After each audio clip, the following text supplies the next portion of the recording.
એવું ના કરે ને.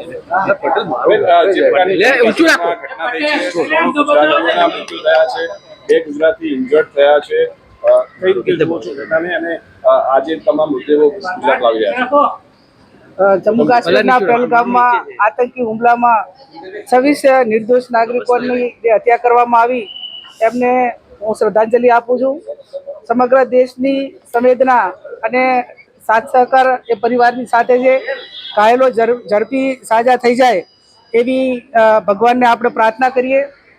આતંકી હુમલા અનેક વાર થયા છે આ દેશના ઉપર, અલગ અલગ રાજ્યોમાં, અલગ અલગ એની સીમાઓ ઉપર. પણ આ વખતનો જે કઈ હુમલો છે એ લશ્કર અને પેલા વચ્ચે નહીં, પણ એક નિર્દોષ નાગરિકો ઉપર જ્યારે આ હુમલો કર્યો છે ત્યારે નાગરિકોની સાથે આ દેશના સ્વાભિમાન ઉપર આ હુમલો ગણી શકાય.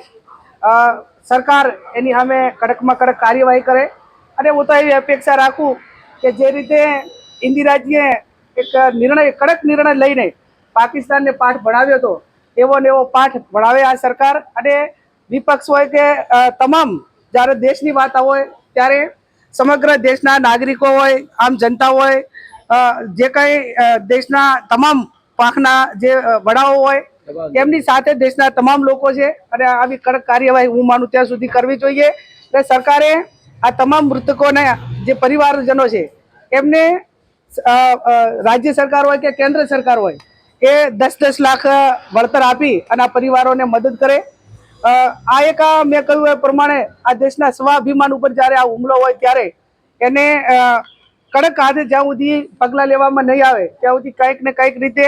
અને એક એ પ્રમાણે આજ સુધી તો કદાચ દેશના આર્મી કે લોકો ઉપર જ્યારે હુમલો થતો ત્યારે કોઈ ધર્મ કે કોઈના નામ પૂછવામાં નતા આવતા, પણ આ વખતે જ્યારે એવી વાત જાણવા મળી હોય કે કયા ધર્મના છે એ પ્રમાણે જ્યારે એના ઉપર હુમલો થતો હોય ત્યાં સુધી એ લોકોની માનસિકતા હોય તો એમની માનસિકતા ઠેકાણે લાવવા માટે સરકારે યોગ્ય કાર્યવાહી કડક કરી અને આવનાર ભવિષ્યમાં આ પ્રકારની બદીઓ એ ભારત દેશ ઉપર કે આપણા દેશના નાગરિકો ઉપર કોઈ ના કરે એવું સરકારે કરવું જોઈએ. Thank you.